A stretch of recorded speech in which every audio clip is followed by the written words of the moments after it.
Hey everybody, coming at you again today. Put out a post yesterday asking for questions about building a silvopasture. What I'm going to show you today is an area that we're working on, reclaiming forested area into a silvopasture. What exactly that means, the process of doing it here, and then what it looks like in an area where we did it 8 years ago, so you can see how the process goes. So let's get right to it and show you what we got going on. So the process of silvopastures, you can either build them by removing trees or by adding trees. And there's a lot of discussion out there about planting trees into existing pasture, but for a number of reasons, we are removing trees to build silvopastures. Buying existing pasture is expensive. Wooded ground like this is much cheaper. And where we are in Virginia, a lot of former pastures are grown back into woods. This was a pasture 80 years ago and now grown back. So this is an area that we are working on this draw right here. You can see the existing pasture over here. Got a group of pigs in there, some of the equipment sitting up there. And what I'm going to try to do in this video is answer some of the common questions about it and just show you our process here. So I don't know how long this video might be. It might be like a 4-minute one, might be a 14-minute one of how you can build these silvopastures. So silvopasture is a shaded pasture. Really important in a lot of the country, especially the further south you get where you have a lot of heat issues in the summer. And also there's a whole category of information and reasons to build silvopastures, from tree cropping that you can tie in, fruits, timber, etc. So it's a really wonderful process to implement on your farm. Lost my train of thought there, but for us, we do a lot of pigs and herbivores, so the shade is very helpful. Let me turn this back around here. So primarily we are building them from existing forest, and we run the sows through an area like this. This has had sows being managed on it for 7-8 years now. You can watch other videos on how we do that, but you can see some of the spring barley starting to come up here at the end of March. And an area like this was a draw on the edge of the field. The brush had grown out probably, somewhere out in this area, a good 20 yards out into the field. As each year the haying was done a little bit further away, because no one wants to bang up their equipment, and the edge of the field is lost. So the first step is reclaiming the edge of the field that was previously lost. And yeah, I can walk right here and kind of show you a good view of that. Let me flip this in. All right, so you can almost see this line right up through here. That was the former edge of the field when we came on this farm.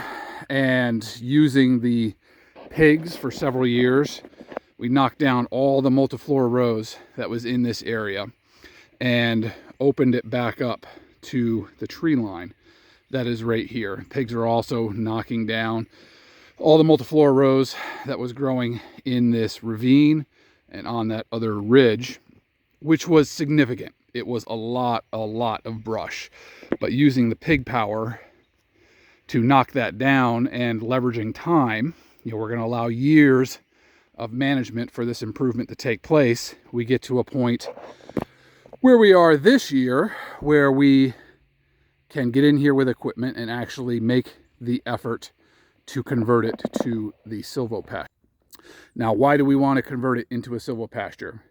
The more reasons that you can have and the more ways to generate some cash flow from the conversion, the more, let's say, economic sense it makes to undertake this on the farm, and just helps pay the staff and the equipment to do it. So we need shade for herbivores. Shade for pigs is also helpful. Using the pigs to knock it down, and then we can come in. Now, other things that we need is wood chips for composting all of our chicken and turkey offals. So we know we need, say, 6 to 8 dump truck loads of that per year. So that's something that either we will be buying in or we can make it ourselves. Another way to cash flow the operation of converting the area into a silvopasture is with things like firewood, logs, even rocks we have started cash flowing some from. So in this area that we basically went from here, you know, up to there on the other side of the ridge is what we tackled for this project. We got about 8 dump truck loads, big dump truck loads of chips, so we're good on that front. We got 4 of our log cart loads of firewood logs, so that's maybe let's say $700-800 worth of firewood, and then we pulled 1 trailer load of logs that we will do something on the sawmill with. 1 walnut tree because it had died sadly, and then some cherry and then some oak that we can sell. When you are creating a silvopasture by removing trees, one of the questions that was put up yesterday was, what trees are you deciding to cut and which ones do you want to leave? And so that's a great question. The challenge is, anytime you start cutting trees out of a forest, you are weakening the collective vertical strength of the stand. So any trees that are overly tall and very stemmy, if those are left, are really going to struggle. They're basically going to blow down. So trees like that we are going to take out. Any trees that are really mature should come out and just be harvested. And then any trees that the pigs have put a lot of damage on, we're going to take out as well. That's primarily for us choke cherry and red elm. So we took all of those out here as well. Now, what trees do you want to leave? We primarily want to leave young trees. So like this black walnut right here, it's a young tree, maybe 20 feet tall. This tree will thrive now that the other tree that we cut out was ailanthus. Ton of that stuff in here. Pretty much all of our wood chips were from just chipping the ailanthus trees that were here. So USDA should be paying me for my ailanthus eradication. The other thing that we are leaving is black walnut. So all of these along, you know, what was the former edge of the field, these black walnut trees, we have left. Now there is a potential for timber value someday down the road. You know, most of these trees are 20, 30 years away from that. There is a probability that, this being the old edge of a field, there is fence somewhere in these trees. So, you know, we'll cross that bridge when we get there. But another enterprise we have on our farm is black walnut syrup. We did 32 gallons of that year. And so every black walnut tree that we have has now become very valuable to us on an annual basis because of the syrup that we can collect. And so just right here, probably about a 14-inch DBH, so it's diameter at breast height, you know, about that high. Probably about a 50-foot tall tree at this point.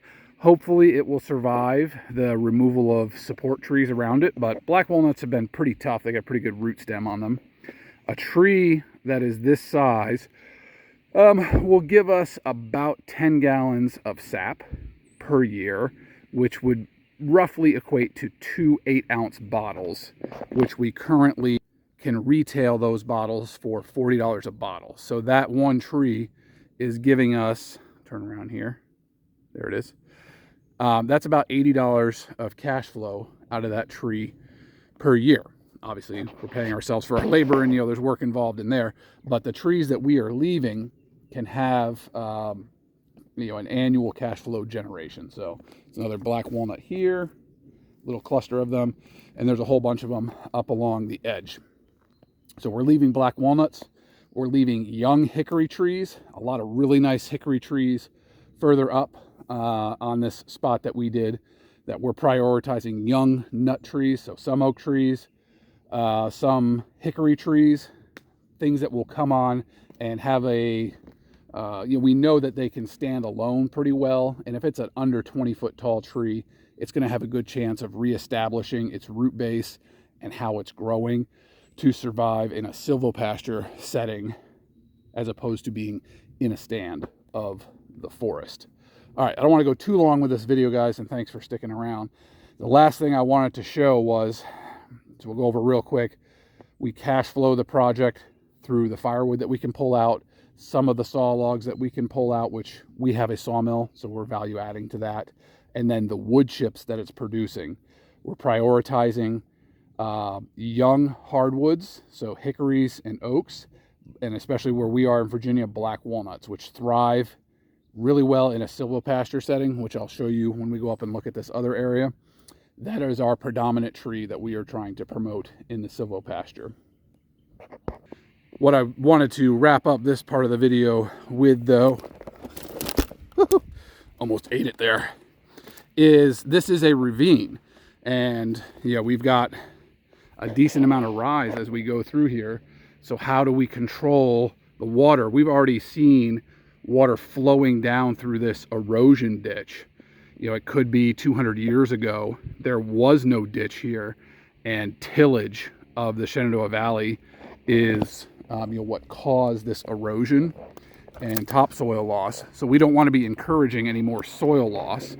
And so we're going to take our brush residual.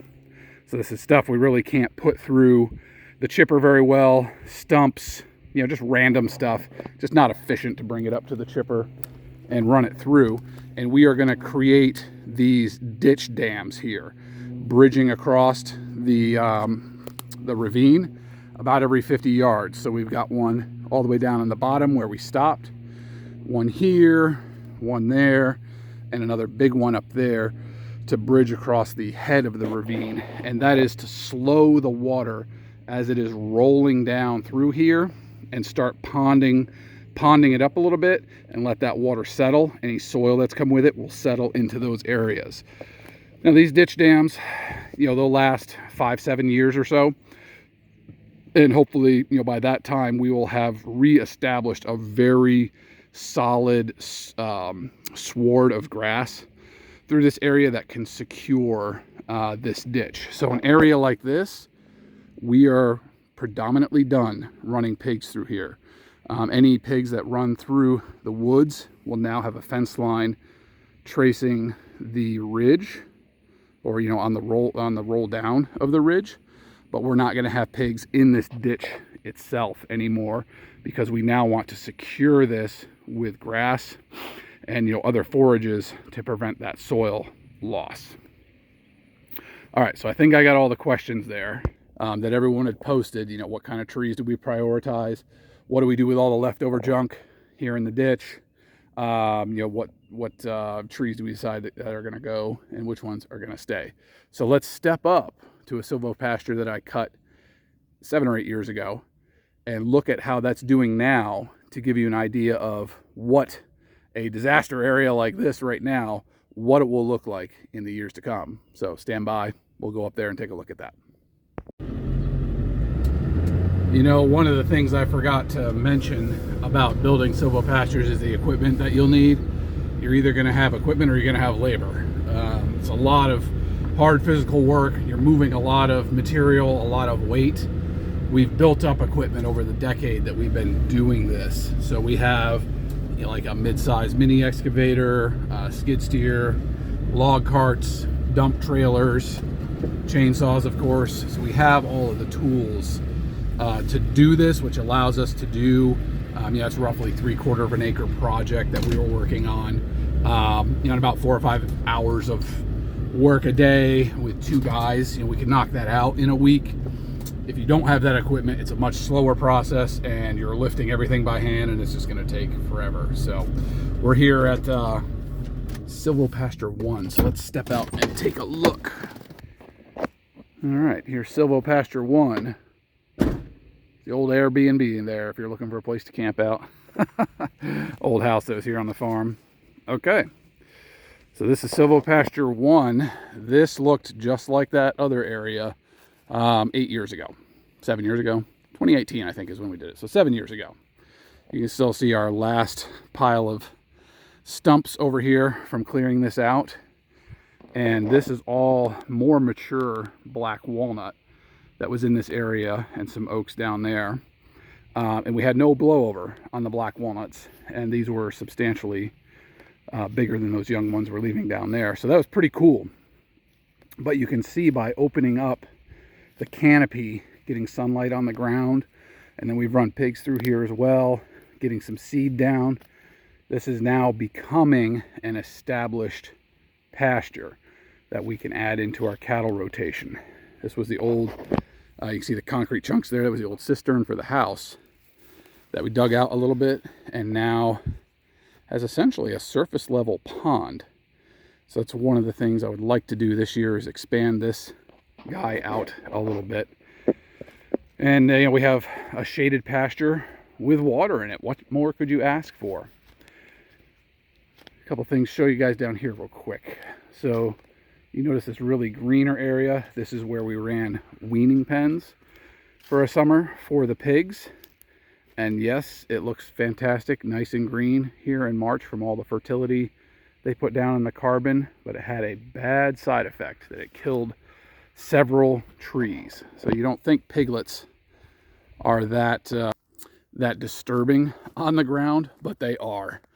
So any piglet activities, we no longer wean anywhere around trees that we want to keep, for sure. Most of the time we're weaning pigs on the pasture because they will put a lot of damage on the ground.